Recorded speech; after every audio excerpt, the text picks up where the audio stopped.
Alright guys, we're back with another video. At the time of recording, it's just been over a week since I set up at the Melbourne Card Fair, which was my third time and fourth overall, was the best that I did as a dealer in terms of sales. And I do get a fair few questions from you guys in the DMs who haven't set up at card shows before and just ask me for tips. So I'm gonna give you guys some tips today. All right, let's go with tip number one. And I'm gonna strip it right down and I want you guys to write down a list of what things you need for the card show. Obviously, you need inventory, so cards. You have to work out what cards you're gonna be selling, if you're gonna be focusing on bargain boxes, on showcase cards, or a mixture of both like I do. Making sure you have the right inventory, and I'm gonna speak a little bit more about that later on, but picking the right inventory for the show. And then I think box supplies as well are very important. So for my bargain boxes itself, I use the BCW Super Shoe storage box, and I do have 3D printed dividers just to kind of help price my cards. And then for slabbed cards, I do have the BCW rated shoebox. So I find these two are very handy when it comes to selling sports cards and in terms of looking organized. Yeah, if you haven't seen my videos before, these are the boxes that show my top loaded cards, my bargain box cards. You can kind of see that I have dividers. I also, a little sneaky tip, put some tape, like some Gorilla Tape or duct tape on the bottom. It actually helps from keeping the cards from sliding. So normally when you have your card, it would just fall. But with the tape itself, it actually helps it stay stable and actually stay upright. And then for the slab cards, I do use these graded card shoe boxes, which are very, very handy. Another thing I would definitely recommend, especially if you're trying to sell mid to high end cards, is a good showcase. So there are different options for this. You can actually just use like a bulletin board from like Officeworks, or you can find one on a marketplace like I did initially. These were like what you use at school, and people would put like newsletters or pamphlets in it. And they're actually great for cards because you can lock them, but you can also find on eBay, if you look up sports card display case, the one I used was about $140, $150, and they're specifically made for sports cards. And again, they do have a lock. So a massive issue with card shows, unfortunately here in Australia, and I'm pretty sure it's a massive issue in America, is cards being stolen. So yeah, if you're a one-man show, especially, you're gonna wanna have a display case that has a lock on it, because if you walk away for a couple minutes, you wanna make sure that no one can slip in and steal some of your cards. Another optional thing that I would include is some sort of marketing and advertising. I like to include a little bit of that because I do have social media content that I wanna promote, whether it's my TikTok, my YouTube channel, my Instagram, or my eBay store. So I do have a pull-up banner, which I custom made, but then got printed, and it ended up costing me about $150. And again, when you're at a card shows and you get a lot of eyes, you're gonna get people who are like, oh, do you have an eBay store? Do you have a YouTube? And then they look at your banner and they're like, all right, sweet, bang. They're gonna just go onto it, and it's just easy marketing. Again, if it's your first card show and you don't really have any of that set up, you don't have to focus on that, but I think it's more something optional that adds a little bit extra to your actual setup. Another recommendation I would have, and it helps with like security and helping man the table, because card shows here in Australia are like anywhere from 6 to 8 hours, and in America, I'm sure they're even longer than that. But just getting an extra person to help you out. So I'm lucky, my wife does help me out. But yeah, if you're a one-man show, and especially if you have two tables, I would try to have one person per table. So if you have two tables, have two people, three tables, three people, etc. I just get extra people to help you out, because you're gonna need that break to just chill out, and it's hard to be on all the time. So definitely look at getting people to help you out, whether you just pay for their dinner or something like that. Just get people to help you out. Number two, I think it's very important to actually study the card show that you're gonna be setting up at. So for me, in Australia, we have two main card shows. We have the Hobby Hangout, and we also have the Melbourne Card Fair.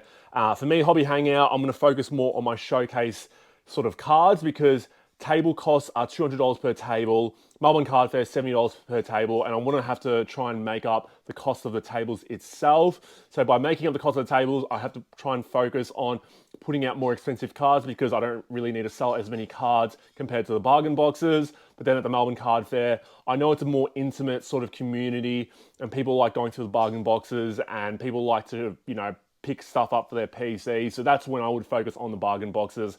And I feel like when I've sold at each show, Hobby Hangout, I've sold more of my showcase, and then at the Melbourne Card Fair, I've sold more of my bargain box cards. But yeah, you do get a mixture of it, and it's not limited in terms of selling bargain box cards at the Hobby Hangout and selling high-end cards at the Melbourne Card Fair. Number three, and it kind of goes along with the first point, but bring change. So this is definitely important in Australia. I know in America, you guys don't have coins, but I think it's very important, especially if you have bargain boxes, to have $1 coins, $2 coins, and $5 notes, because again, if people are buying $5 cards and they're paying with $10, you're gonna need $5 notes. So I made a joke about it during my card show vlog that $5 notes were almost valued at $10 for me, because they are hard to find, and then also when you give them out, you do give them out very frequently. And I'd also just be prepared with payment methods. So obviously you've got PayPal and PayID, which are great because you get money straight away. The only issue with that is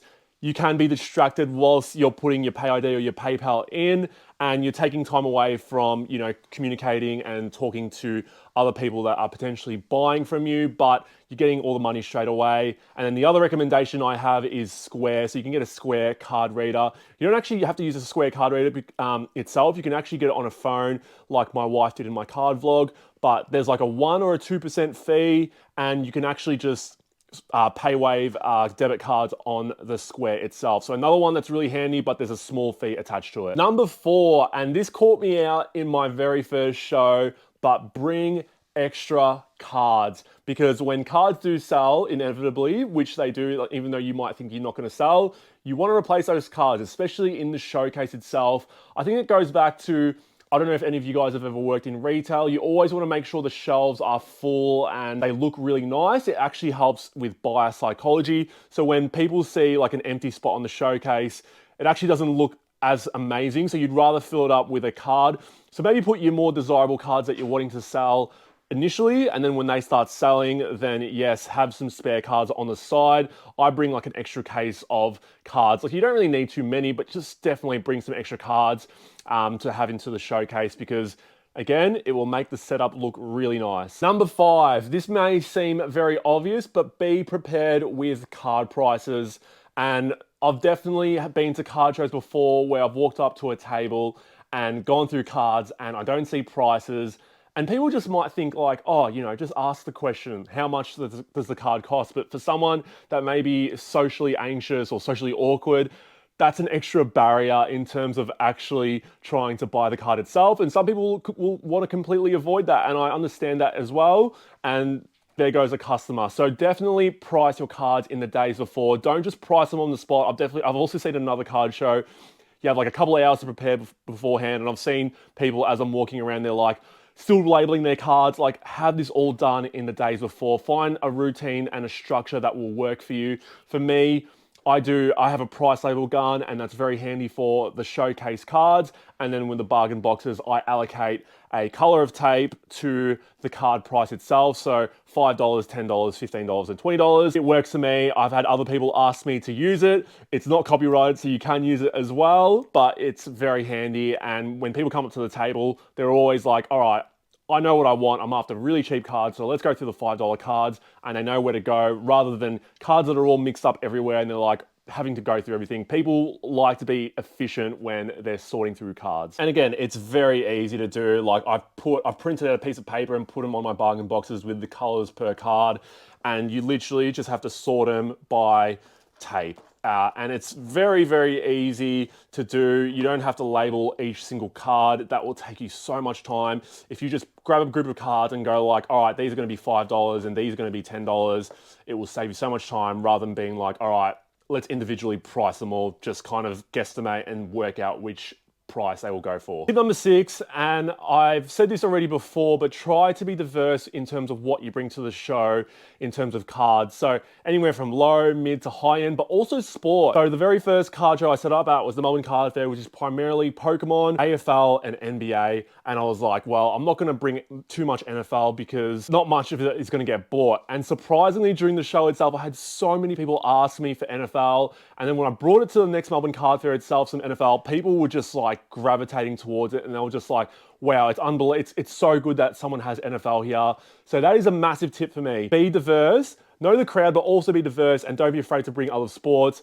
I would love to bring baseball, UFC, WWE. I've been asked countless times, and I do. It's just, you're sort of prioritizing the bargain boxes in terms of what you actually bring out, but don't be afraid to bring a sport in that you may have a lot of inventory for, but yeah, don't be afraid to bring it. And my last tip, which sort of wraps up everything as a whole, create an atmosphere that you would want as a buyer yourself. And what I mean by that is, you know, just having fun and engaging with people as you would want to be engaged with as a potential buyer. Look, as a buyer, you probably might not want to be talked to too much, but like a simple, hey, how are you going, will go and do wonders. Maybe potentially asking what they collect will also help you getting some quick little sales.